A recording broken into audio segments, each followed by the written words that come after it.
بسم الله الرحمن الرحيم السلام عليكم ورحمة الله تعالى وبركاته دمان داوديال halkaanu joogno waa degmada Jowhar ee xarunta gobolka Shabeellada Dhexe waxaadna ku soo dhawaataan barnaamijkan daawadayaal ugu talagalnay muuqaalka ama booqashadii magaalada Jowhar ee TV-ga caalamiga ee Somside barnaamijka daawadayaal waxaanu ku soo bandhigi doonaa guud ahaan xaaladda guud ee degmada Jowhar ee xarunta gobolka Shabeellada Dhexe iyadoo mudooyinkii ugu dambeeyay ay gacanta ay ku hayeen ciidamada dawladda Soomaaliya iyo sidoo kale kuwa midowga Afrika AMISOM sidoo kale daawadayaal waxaan barnaamijka aan ku soo qaadan doonaa guud ahaan xaaladda dhismaha iyo sidoo kale xarumaha qadiimiga ee magaalada Jowhar lagu xasuusto magaalada Jowhar waxay ka mid tahay magaalooyinka ugu caansan marka laga hadlayo degmooyinka ama magaalooyinka gobolada dalkeena hoos yimaada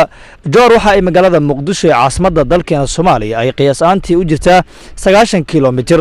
bulshada ku dhaqan magaalada Jowhar ee xarunta gobolka Shabeellada Dhexe waxa ay isugu jiraan qeybaha kala duwan waxaana ay yihiin bulshada ku dhaqan xoolo dhaqato iyo sidoo kale dad beeraley ah magaalada Jowhar waxa ku yaala xarumo badan oo taariikhi ah waxaase barnaamijkeena daawadayaal oo noqon doona inaan guud ahaan aan ku soo bandhigno jawiga guud ee magaalada Jowhar aan ugu horeyntii ku soo bandhigi doona halka aanu taaganahay oo dhinacayga dambe dadka qaarkii ay arkayaan waa halkii warshadii sokorta ee magaalada Jowhar oo dad badan ay wada garanayaan sida aad ka wareysan wixii ka dambeeyay burburkii ka dhacay dalkeena hooyo waxa laga dhaxlay dhibaatooyin aad u fara badan kuwaas oo ay meesha ay ka saartay dhamaan hay'adihii iyo sidoo kale xarumihii dawladda Soomaaliya ay lahayd iyo bulshadii Soomaaliyeed halka aad arkaysaan daawadayaal waa warshadii sokorta ee dalkeena hooyo ay lahayd waxa ay soo saari jirtay maalin walba sokor iyo sidoo kale waxyaabo kale oo isla sokorta ku tacalluqa iyadoo inta badan bulshada Soomaaliyeed ay arintaasi ay ka faa'iideysan jireen waxa ka shaqeyn jiray shaqaale aad u fara badan kuwaasoo wax badan ka soo saari jiray warshada sokorta ee magaalada Jowhar haddaba saameyn intee leeg ayay ku yeelatay burburkii dalkeena ka dhacay waad arkaysaa muuqaalka aad ka daawanaysaan TV-ga caalamiga ee Somside waxaa jira in burburkii wixii ka dambeeyay dadka degan Jowhar iyo sidoo kale dadka Soomaaliyeed qaarkood ee dhibaatada dalka xilliga ka geysanayay wixii ka dambeeyay markii uu dalka uu ka tagay ama uu dhintay Allah u naxariistay hogaamiyihii Soomaaliya maxamed siyaad bare haddaba burburkii dalka ka dhacay saameynta uu yeeshay waad arkaysaan waxaa dhacay in warshadii guud ahaan aysan shaqeyn si aan wax badan uga ogaano xilliga warshada la aasaasay iyo sida ay ku shaqeyn jirtay iyo waliba waxyaabaha iminka la oran karo rajo ay warshada ay ka leedahay mar kale la soo aasaaso Ismaan Abikar Aadan ayaa inoo sharaxi doona oo kamid ah dadka ka shaqeyn jiray warshada Ismaan ayaa iminka ila taagan oo aan rabaa inaan ku soo dhaweeyo barnaamijkeenan isla markaana aan rabaa inaan su'aalo dhowr ah oo ku aadan warshada aan wax ka weydiiyo warshada markaan ka warbixiyo magaceedu waxa la dhahay wakaalada beeraha iyo warshada sokorta isna Jowhar afqaladna waxa lagu dhahay Société Nationale Agricole Industrielle de Jowhar ayaa lagu dhahay shaqaale fara badan ayaa ka shaqeynay beeraha iyo warshada gudaheeda marka taas darteed qasabka ay soo saari jirtay marka waqtiga xilliga ay warshada ay kacsan tahay ugu yaraan yoonkii waxay soo saaraysay 700 1600 ilaa 2000 markay soo saartana wiish ayaa la jeeri jiray oo falxad ah macnaha sokor badan ay soo saartay maalintaas ilaa 1500 1400 waa maalintii xoogaa cilida ay jirta shaqadeeda sidaas ayay aad kor iyo hoos beeraha waxa ka imaajiray qasab badan ayaa ka imaajiray shaqaale badan ka shaqeynay liin ayaa laga tacbay qasab ayaa laga tacbay waxa laga tacbay ma aragtay moosa laga tacbay oo waxa laga tacbay ma ay quddo ayaa laga tacbay ay soo saari jirtay warshada shaqaale badan ayaa ku noolay ee gobolka Shabeellaha Dhexe degmada Jowhar gaar ahaan isku ma aragtay ay ka shaqeyn jireen haddana aad iyo aad ayay u burburtay nasiib wanaag haddii aan helaynay wax noo fiicnay ama noo dhiso Ilaahay noo keeno balse hadda waxa way warshadii way burburtay dad ayaana burburiyay oo Soomaaliyeedna burburisay yani cilmi la'aan haddana waxaan u baahanahay in warshadii la noo soo noolay ayaan u baahanahay باقة قدام بيا وندير دونا وقارن بل واحد جسيسا شرحات قرم على دسي ورشدان وقارك على دسي معيدان كون سجال بقول تمني سجال كي أي أمارة على دسي درسون جنرالة يورشدة واتأديك مركو حد كم إذا شقالي كشقين جري ورشدة سنة كي كوسو بيرت أنا وشو حن كوسو بيرت سنة كأن كون سجال بقول لحدن يسد حدي إلى سجال كون سجال بقول لحدن يسجال كينا شقة يعني قبلابي ومعناه وذنمو اسمه واحد تاي odayaashii ugu caansan ee hadda ama qadiimiga ay ku nool magaalada Jowhar burburka hadda ku yimid oo kale warshada oo kale hadda isleedahay dib waa loo soo hagaajin karaa oo mar kale ay shaqeyn kartaa warshada hadii macnaha dad maalgeliye la helo sidii waa u shaqeyn kartaa sidii mar hore ay u shaqeyn jirtay si ka wanaagsan waa u shaqeyn kartaa hadii la maalgeliyo oo macnaha wax dhiso oo maalgeliye la helo waata inta aad ka xasato oo kale shaqaalihii ka shaqayn jiray warshadan oo kale ma kaliya waxay ahaayeen dadka reer Jowhar mise waxaa jira in gobolada dalka Soomaaliya looga imaan jiro shaqaale kala duwan ay ka shaqayn jireen warshada waxaa imaan jiray ilaa Hargeysa Gaalkacyo Hiiraan gobolada dhexe shabeellaha hoose shabeellaha qiyaas maxay dhahaan marka Qoryooley meel kasta laga imaan jiray ilaa Kismaayo sida ay ku shaqayn jirto oo kale hadda muuqaalka waanu aragnaa godad badan baa ii muuqanayo oo yacni u eg sida haamam oo kale sidee marka warshada ku shaqayn jirtay waxay ahayd haamamkaasi wax lagu shiidayo haamamkaas waxay ahaayeen turbaha sokorta cadeeya kuwa ka koofare waxaas ahay macna iskiyuma la dhihi jiray waxa ka horeyn waxaas ahay macnaha maxay dhahaan mulina waxa ka sii horeeya iskaarikaan oo qasabka lagu rogay qasabka markuu iskaarikaan lagu rogo mulina soo dhacay mulina waxay u dhiibaysaa macnaha iskiyuma u dhiibaysaa waa filtreyna qasabka iskiyuma waxa u dhiibay dhiriya karkariska markay sokorta ka kariso waxay u soo gudbinaysaa filtra ma u soo gudubto waa ka shaqeynaa mushkil tuur bilira ma arti sokorta laba ay ku soo dhacaysaa markay nadiif ay ka dhigtaa sokortiga guduud oo wasakhay oo safiican u cadaanin waxay u soo gudbaysaa turbaha ayaa cadeey jiray waa dhiibi jiray xaqinkaas ku aad saal insaanka iyo saal maakaas u gudbinay saal insaanka marka laga sameeyay saa waxa uu dambeysay maxay dhahan maqaasiin sokor ay ku dhaceysay maqaasiin sokor reestideed waa karta marka kadib seel loo shaandheyn jiray ma waxa la sameyn jiray in sokorta markay soo baxdo waxyaabaha hadda lagu shubo aragtay oo kale ay ka mid yahay jawaankii waxaas ma qayb kale oo shaandheyn meelaheed oo warshada lagu hayo meelaha ay martay waxa waa nooc meel walba ay mareysay meel badan ay mareysay waxay markay ka soo kacdo xariga markay qaado sokorta waxay naasra qaada naasra waxa asgeena saal insaankaas qaada asgeena waa kasii qaada junior ku dhacayso junior qonto kile ugu dhacaysay waxa tula harqaana tirayo harqaanka markaas tolo waa rida marka uu rido naasra qaadayso naasraas waxay geynaysaa geed oo tiro oo dhaayo tirada qasabka la dhaayo number waa si gudbina maqaasiinka sokorta gudbina maqaasiin sokor markay gasho shaqaale ayaa joogo oo markaas ka qaaday naasra oo rasaynayo ma jirtaa marka haatan marka laga hadlayo oo kale makiinadaha warshada ay lahayd wax ka fiyow ama la oran karo waa laga badbaadiyay warshada isna Jowhar waxa damaanta ka fiyow oo isbaras sare waxa ka jirta laamahaas hore kor u taagan inta kala baaba way waxa ma anfacayaan okay waata aad u maaqsantaa marka ugu dambeysay waxaan rabaa inaan su'aal ahaan aan ku weydiiyo goorma burburkan ku yimid xilliga aad oran karto waa la fiiqday warshada ama burburkii ugu horeeyay goorma ku dhacay wallahi burburku ugu horeeyay wuxuu ku dhacay marka shaqadeeda waxay hoos u dhacday 1900 iyo ma aragtay 80 iyo 8 wixii ka dambeeyay 1900 iyo 91 macnaha wadanka oo dhan habagooda burburay markaas 91 waa bala bil la qaystay ilaa 90 waa la bil la qaystay ever ugu dambeyntii waxa laga yaabaa mas'uuliyiinta dawladda Soomaaliya iyo hay'adaha caalamka inay ku daawanayaan maxaad ugu baaqaysaa adigoo kamid ahaan jiray shaqaalihii warshadan marka aad soo istaagto ama dadka qaarkood markay arkaan xasuus badan ay galayaan ama qaarkood ay iska ilmeenayaan maadaama xaruntu ay tahay wax qadiimiya bulshaduna ay tahay waxay si aad u jeceliin maxaad ugu baaqaysaa wallahi waxaan ugu baaqayaa dawladda Soomaaliyeed in ma aragtay warshadii oo war la muujiyo la dhiso qasabay soo saaray jirtay digir ay soo saaray jirtay galey soo saaray jirtay liima dhanaan ay soo saartay cimba ay soo saaray jirtay maxay soo saaray jirtay bambeel ma soo saaray qud ay soo saaray jirtay waxyaabihi ay soo saaray jirtay oo dadweynaha ku noolaay ee la cunay ee nolosha dadka ahay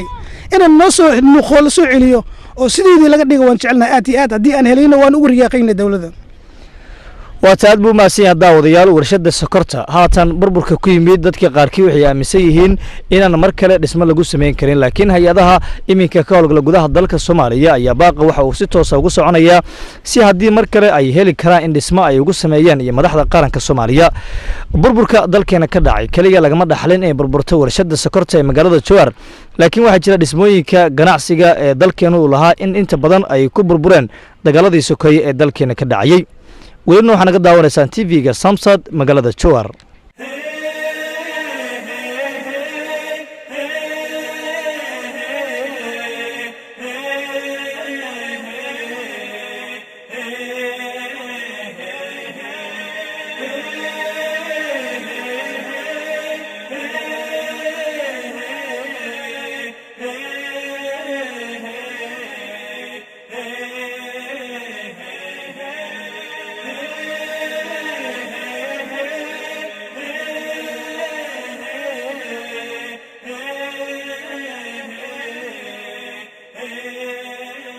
وهجاك داود يالو ولو حنكو جود جنا برنامج كي أنا أقوم قاعدني بقشة الشوار يتيفيجا الصمصد sida aad daawanaysaan daawadayaal haatan waxaanu taagannahay xaafadda horseed oo ka mid ah xaafadaha ugu caansan ee ku yaala degmada jowhar ee xarunta gobolka shabeellada dhexe halka aad daawanaysaan daawadayaal tusaale ahaan haddii aanu soo qaadanno birta dheer waa birarkii taariikhiga ee magaalada jowhar lagu yiqiinay waxaana dhisay dowladda dalka jarmalka sida daawanaysaan daawadayaal barnaamijka waxaanu ugu talagalay inaanu ku soo bandhigno guud ahaan jawiga magaalada jowhar ee xarunta shabeellada dhexe tan iyo markii ciidamada dowladda Soomaaliya iyo kuwa midowga Afrika ee AMISOM ay gacanta ay u gashay sida aad ka horeysaan magaalada jowhar ee xarunta gobolka shabeellada dhexe waxay ka mid tahay gobolada ugu caansan gaar ahaan degmooyinka ugu caansan ee dalkeena Soomaaliya waxa ay qiraadkeeda ay ku tiirsan tahay xoolaha iyo sidoo kale beeraha waxaana jooga dad aad u fara badan kuwaas oo intooda badan ah dad beeraley marka laga hadlayo magaalada jowhar ee xarunta gobolka shabeellada dhexe taariikhdeeda waxa ay tahay mid qadiimi ah haatan waxaa magaalada ka dhacay isbedel aad u ballaaran taasi oo ay ka dambeeyeen kadib markii ay gacanta ay u gashay xarakada al-shabaab magaalada jowhar waxa ay ka mid tahay magaalooyinka inta badan muddooyinkii ugu dambeeyey ay gacanta ay ku hayeen al-shabaab waxaa jira burbur badan oo magaalada soo food saaray kuwaasi oo la tibaaxayo oo dadka deegaanka qaarkood ay noo sheegeen inay geysteen al-shabaab markii ay magaalada ay isaga baxayeen xaafaddan aanu taagannahay ee horseed haddii aan mar kale aan u soo laabto waxaa ku yaala goobo qadiimiya oo runtii iskuulaad ay ka mid yihiin iyo sidoo kale xarumo caafimaada waxaa jooga bulsho noocyo kala duwan oo runtii ka mid ah dadka deegaanka magaalada jowhar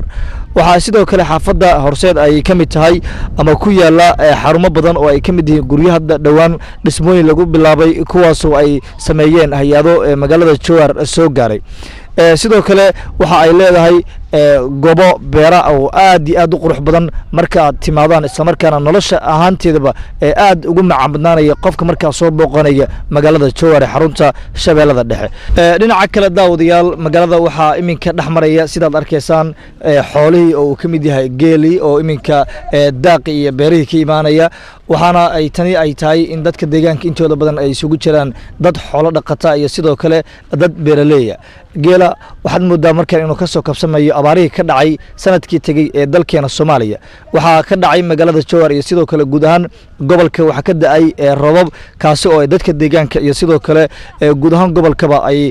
biyahaasi ay noqdeen kuwa waqti badan ay sugayeen isla markaan haatan waxyaabo badan ay kaga bixi doonaan dib waxa u soo baxaya beerihii caanka ahaa ee lagu yiqiinay degmada jowhar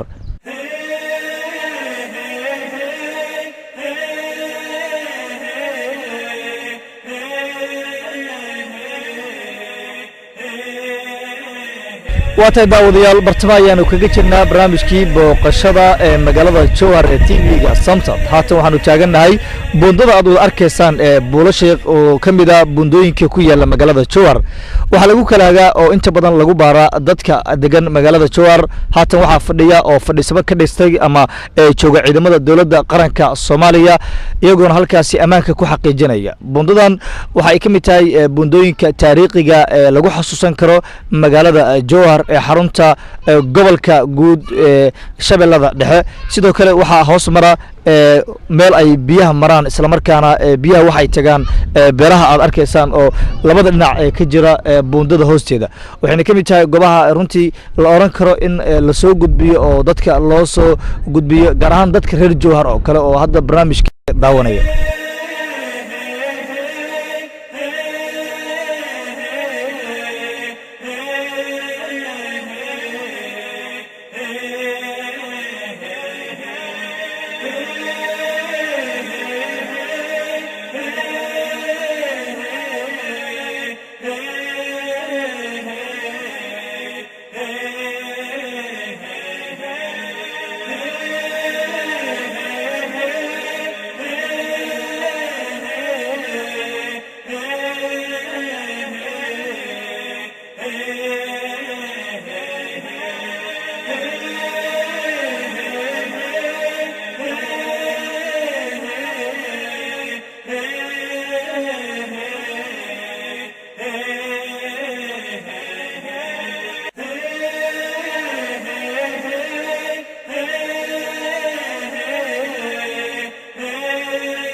sida daawadayaal aan idiin ballan qaadnaba waxaanu diyaar u nahay inaan idiin soo gudbinno guud ahaan jawiga guud ee magaalada jowhar iyo muuqaalada qadiimiga iyo sidoo kale isbedelada ka dhacay magaalada jowhar tan iyo wixii ka dambeeyey 22kii sano ee dalka uu burburka uu ka dhacayay haatan waxaanu taagannahay goob kale oo qadiimiya oo runtii dadka reer jowhar marka ay daawanayaan TV-ga ay xasuus dheer ay gali doonaan waxaan rabaa mid ka mid dadka deegaanka inaan su'aalo dhowr aan ka weydiiyo bal halka aanu taagannahay magaceeda aniga oo aan idiin qarinayo iyo sidoo kale waxyaabaha lagu yaqaano iyo shaqooyinka dadka halkaani ay ka samayn jireen ugu horreyn kusoo dhawo TV-ga Samsad xaruntiisa maanta aanu joogno ee jowhar waa aad iyo aad ugu faraxsanahay midda koowaad anigoo ah taksiilaha magaalada Tanjowhar gaal ahaan waxaan idin sheegayaa in hadda shacabweynaha ay dhammaan ugu wada faraxsan yihiin maadaama ay dawladda federaalka Soomaaliya ay gacan ku haynta yeelatay marka daawadayaal waxaan soo dhawaada leedahay isku soo dhawaadaan waa aad u maasanta hadda xageen taaganahay dadka waa u qari waxaan nahay dadka deegaanka baa jawaabta iska leh hadda waxaan taaganahay busaajada horseed dhanka tagaasida magac kale miyaa loo yaqaanaa magac kale waa loo yaqaanaa kasoo horjeedka baargambar oo sida aad loo garanayo sida aad iyo aad loogu garanayo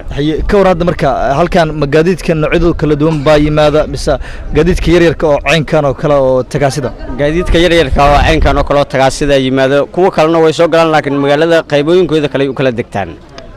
ka waran isbedel miyaa kaga muuqanaya markii dawladda ay soo gaartay magaalada jowhar iyo xilligii shabaab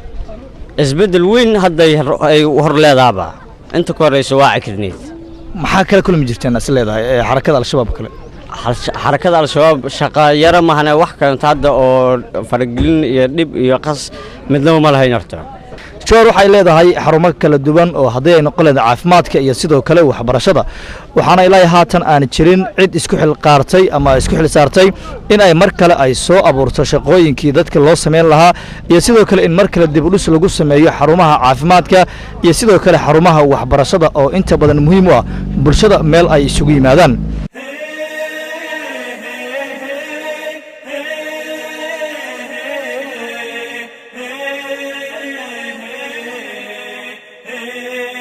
waa tahay daawadayaal weli waxaad ku guda jirnaa barnaamijkii booqashada magaalada jowhar iyo TV-ga caalamiga ee Samsad waxaanu taaganahay markaan daawadayaal xaafadda Isnaay oo ka mid ah xaafadaha ugu qadiimsan ee ku yaala magaalada jowhar isla markaana si aad ah loo garanayo xaafadda waxaa ku yaala goobo badan oo taariikhiya oo ay ka mid tahay warshado iyo sidoo kale xarumaha wasaaradihii hore ee dawladda Soomaaliya kuwaasoo inta badan halkaani ku imaan jiray ama xafiisyo ugu yaalay waxaa sidoo kale xaafaddan ku yaala goobo fara badan oo qadiimiya oo ay ka mid tahay dabaqa iminka idiin muuqanaya oo burbur baahsan uu soo gaaray wixii ka dambeeyay burburkii dalkeena ka dhacay dabaqa aad arkaysaan daawadayaal ee haatan sida ugu burbursan waxa uu yahay sida dadka deegaanka ay ii sheegeen gurigii ugu horeeyay ee laga dhiso magaalada jowhar ee xarunta gobolka Shabeellada Dhexe waa dhismo qadiimi ah oo qof walba oo garan karo mar haddii la yiraahdo degmo ayuu saldhig u yahay waana dhismo inta badan bulshada Soomaaliyeed gaar ahaan bulshada reer jowhar iyo gobolka Shabeellada Dhexe ay si aad u yaqaanaan si kale haddii loo dhigo xaruntaani waxa ay tahay halka ay shaqaalaha dawladda ay mushaarka ay ku qaadan jireen haddaba si aan arintaasi iyo arrimo kale oo tafaasiil badan u baahan aan wax uga ogaano isla markaana bulshada ugu soo bandhigno waxaanu wareysi la yeelanaynaa Maxamed Cali Ganey ama Maxamed Cali Tuurere oo Ganey ku magac dheer waxa uu ka mid yahay dadka ku dhashay magaalada jowhar in muddaana ku noolaa isaga ayaa waxa uu xogogaal u yahay dhismaha iminka idiin muuqanaya oo burburka baasan uu soo gaaray Maxamed Cali Ganey ama Maxamed Tuurere soo dhawow TV-ga Samsad ee xaruntiisa magaalada jowhar ku soo dhawow ugu horeyn bal faahfaahin naga sii bal dhismaha iminka aanu taaganahay bismillaahir rahmaanir rahiim dhismaha aanu taaganahay oo dusheena dambe ku aadan waa Adrisooni Generale waxaa xiriga laga jiray 1918kii waxaana waxa laga sii jiray shaqaalaha Isnaay ka shaqeeya bankina waa ahaay dadkana waa lagu qaabin jiray qaybta hoosna bankiga qaybta sarena waxa deganay dadka maamulka haya marka waxa leedahay xarunta guud ee gobolka markaasi laga maamulay marka laga hadlayo mushaar bixista iyo soo dhaweynta dadka degmada imaanayo waa sidaas qaybta sare waxa ku taal lama bir oo kor u taagan mid waxa ka loola jiray oo ka taagnaa calanka Soomaalida midna calanka Talyaaniga oo waxa dhisay dalka Talyaaniga dhisay bal ka war marka dhismahan oo kaliya miya hadda jowhar ugu horeeya dadka qaar waxay sheegeen inuu yahay dhismihii ugu horeeyay ee magaalada jowhar laga aasaasay anigu horta ahaan waa dad baa iiga horreeyay laakiin aan ku soo gaaray in dhismahan iyo kaabadaha buundooyinka inay ka mid yihiin waxyaabihii ugu horreeyay oo dhisay duuka dela abrusa oo reer kale u dhashay meeqa san u dhisay marka oo qiyaas ahaantii as leedahay dhismahan waa uu ku yaala magaalada Jowhar dhismahan waxa xiriga laga jiro xafladiisa la cunay 1918 waata aad baad u mahadsantahay waa hagaag daawadayaal aad buu u mahadsan yahay maxamed cali tureere oo ku magac dheer ganay waxa uu ka mid yahay dadka deegaanka in muddo ku noolaa isla markaana waxa uu iga warbixinayay dhismaha iminka aad arkaysaan oo ah goob qadiimiya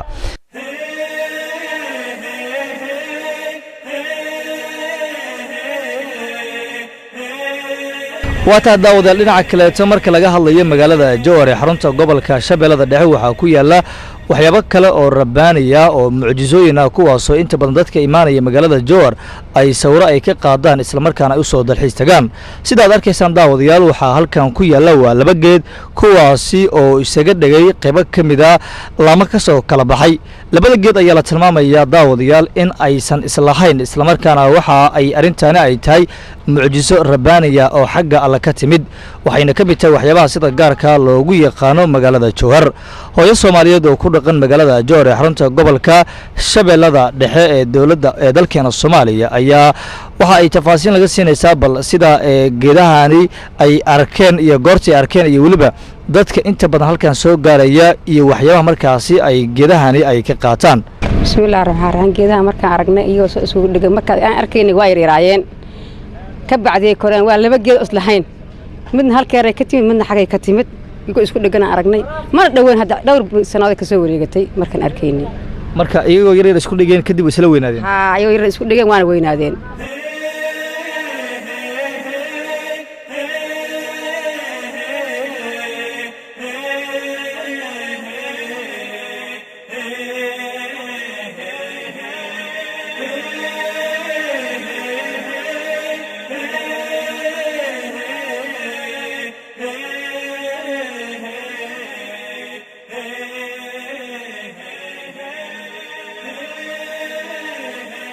nimco alla ku siiya habeen qura la iskama qaado qeyraadka dabiiciga ee dalkeena uu leeyahay iyo nimcooyinka uu leeyahay daawadayaal waxaa ka mid ah webiyaasha dalkeena mara oo ay ka mid yihiin webiga Shabeelle iyo webiga Juba haatan daawadayaal waxaanu taagannahay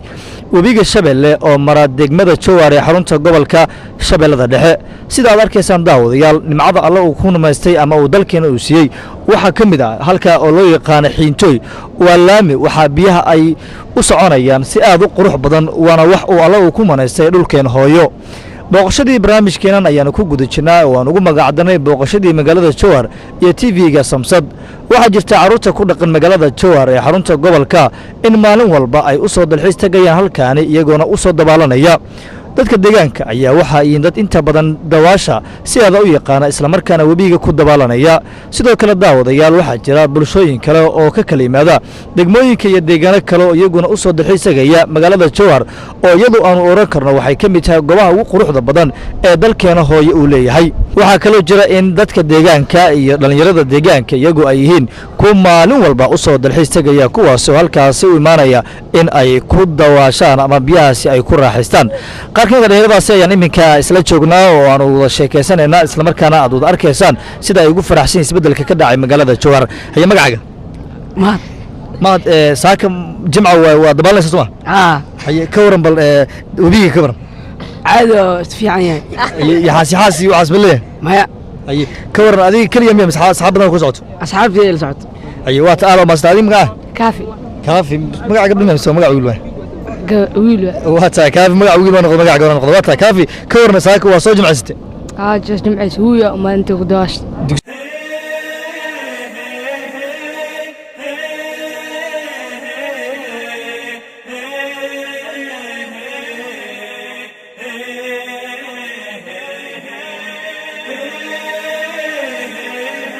waatahay daawadayaal waxaan isla soo gaarnay guntii gunaanadkii barnaamijkii dheeraa ee xiisaha badnaa ee aan ugu magac darnay booqashada magaalada jowhar iyo sidoo kale tv-ga caalamiga ee samsad halkaanu taagannahay waa halka loo yaqaano abshir cali guure ama deegaanka abshir cali guure waxa uu u dhexeeyaa degmada jowhar iyo sidoo kale degmada mahadaay ee ka wada tirsan gobolka shabeellada dhexe ee dalka soomaaliya waxaa halkaani fadhiisamo ku leh ciidamada dowladda soomaaliya iyo kuwa midowda afrika ee amisom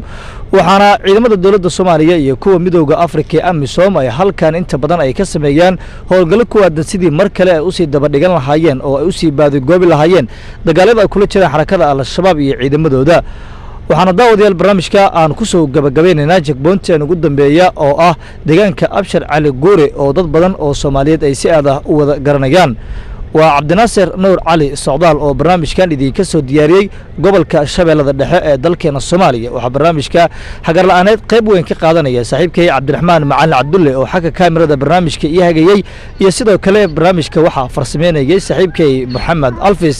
dhammaanteen waxaan idinkaga tegaynaa sidaas iyo nabadgelyo barnaamijkan barnaamij la mid ah oo xiise badan inta aan ku kulmayno wasalaamu calaykum waraxmatullaahi wabarakaatu